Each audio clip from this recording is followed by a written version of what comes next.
Hello and welcome. Today we're going to be making beaded links on the Gemhawks YouTube channel. Let's head down to the board and I'll show you what it is we're going to make. Here are a couple of examples. Now, if you have been working with wire for a little while, then you may be familiar with this, which is essentially a single segment of rosary link. It's a wrapped loop on either side of a bead. That is where we're going to start off, but I will be building up from there to create a couple of different variations, so stick around. I have a 4-inch length of 0.8mm or 20 gauge wire. I'm working with raw copper, and I have an 8mm faceted coin bead. Now this is quite a chunky one, and I think it works really well with these beaded link designs. So on that 4-inch length, I'm going to put the bead dead center and turn a right angle bend either side. Now I'm going to use my pliers to just make a gap either side of that bead. And you'll see that there's maybe 1.5 to 2mm either side of the bead before that angle change occurs. Now this is plenty to get a couple of wraps, 2.5 to 3 wraps of wire on either side, and that will help us to create the perfect simple beaded link. Now these are cracking in jewellery all over the place. You can make a whole bracelet out of them. All I've done there is pop a rounded form on the end. I'm using the 2mm side of my memory wire finishing pliers. You could use multi-step bell makers or your round nose pliers.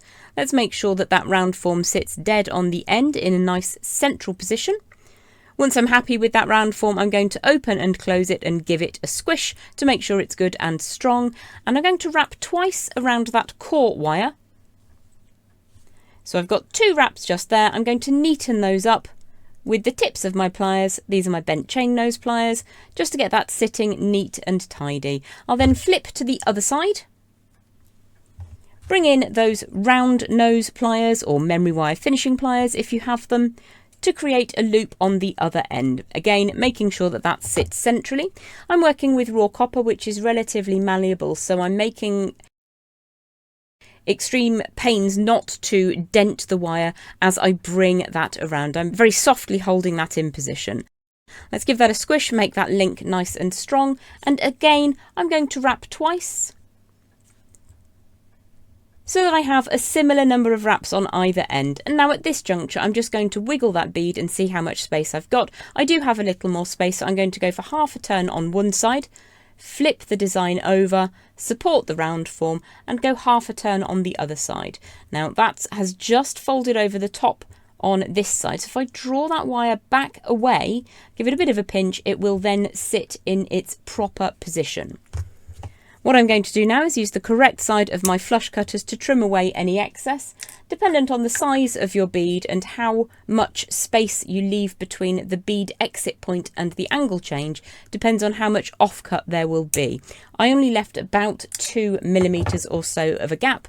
And what we're going to do now is to squish down that wire to make sure that we have a really nice spiral of wire moving around that central core, making sure we don't disturb the surface of the lovely faceting on that bead, just closing everything down and making it neat and tidy.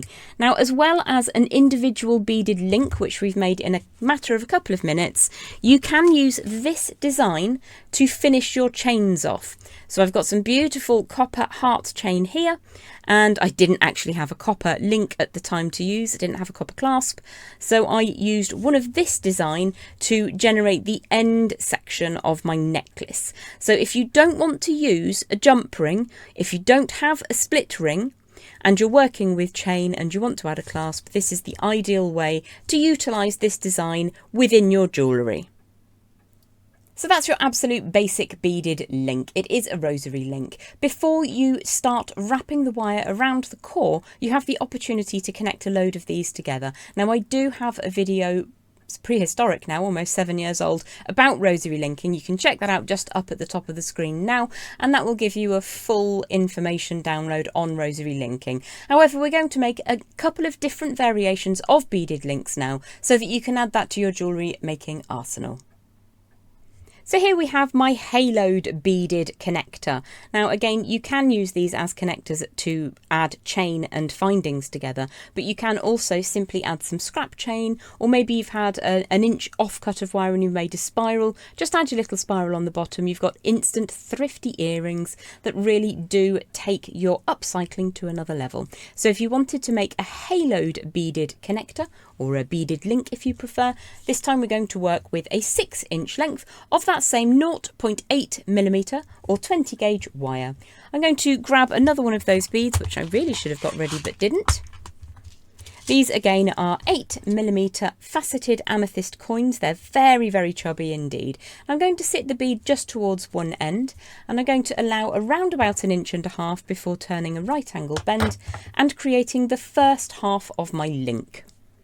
So if I draw that all the way around and over the top, we're going to create in exactly the same way that wrapped loop, just centralizing that on the end. Now if you did want to add these together, this is the point in time in which you would slide your beaded connectors or beaded links together. So just pop that one in before you wrap that up. I'm going to make some individual links today and connect them together later on with something different.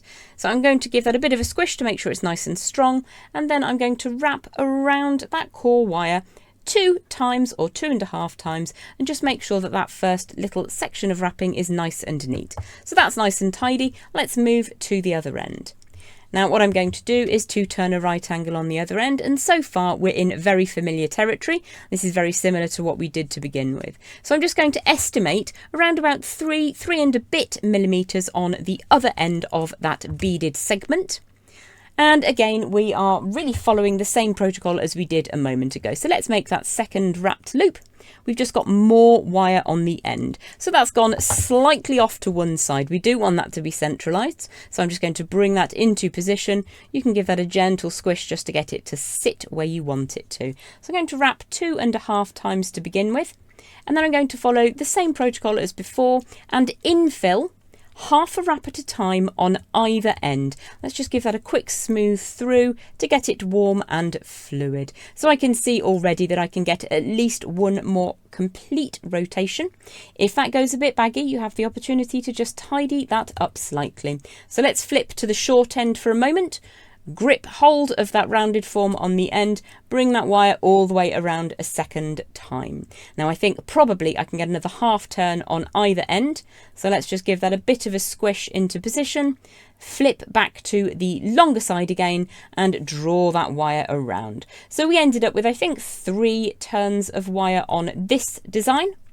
Squish everything into position. We're going to leave that long end long. We're going to trim the short end away now with the correct side of those flush cutters, getting as close as you can into that end just there next to the bead. So again, I'm going to push that tail end down, making sure that it sits smoothly against the core wire, and then we're going to start working with the long end. I'm just going to make sure that both of those loops are equal and opposite. Give that all a bit of a squish to make sure it's happy. Now I've worked the wire by turning it around the core wire, which means it's become a little stiffer. So I'm going to give that a smooth and warm through to get that lovely and malleable. What we're going to do is work on creating a halo for that bead. So my wire is coming off the top of the core at this time. I've just seen I need to tidy that up slightly. If you don't do it now, you won't have access to it later. That's nice and neat now. Everything is centralized. The wire's coming off the top of the core. So I'm going to get that nice and warm, pinch the bead into position, bring that wire round so it goes underneath the core on the far side. So from the top to the underneath, wrap all the way around one time only so that the wire continues. It's now underneath on the far side. Give that a smooth and a warm through. So because the wire is underneath, we're now going to draw it around the outside and take it over the top, generating the beaded halo. So if you warm that wire through first, it will simply make that arc form for you.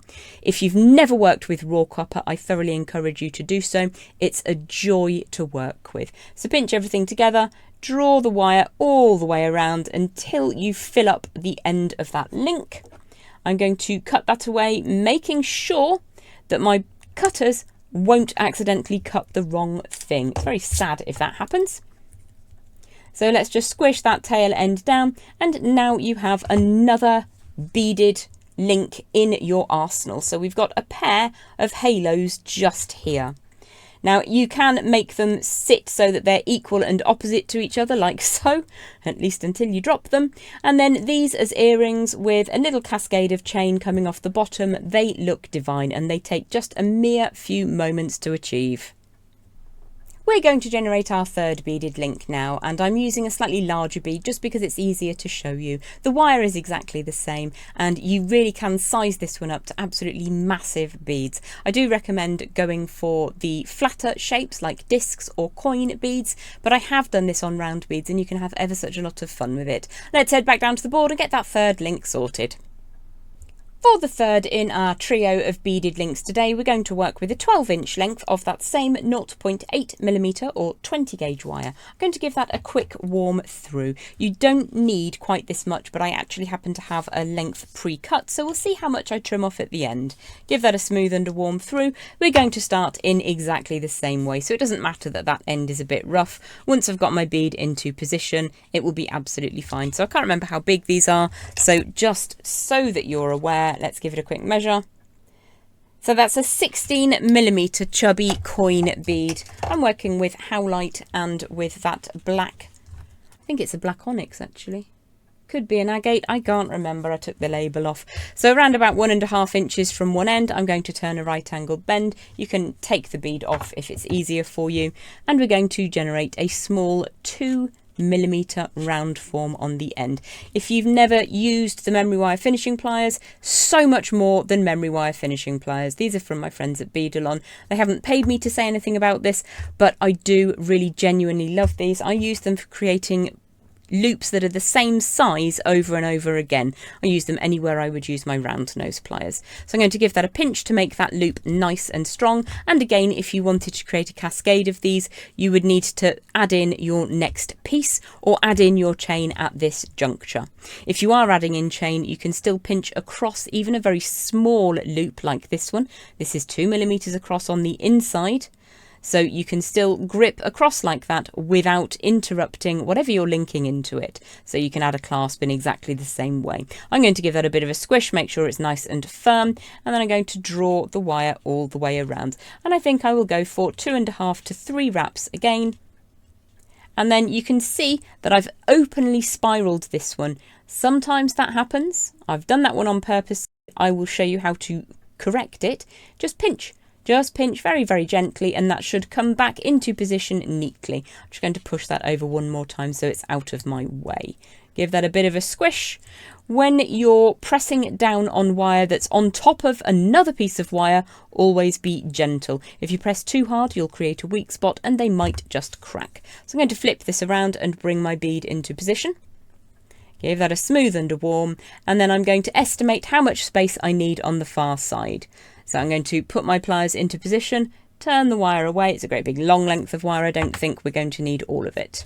Let's draw that wire all the way around, at which point it will gather everything on the desk, probably myself included. I'm not on the desk, just FYI.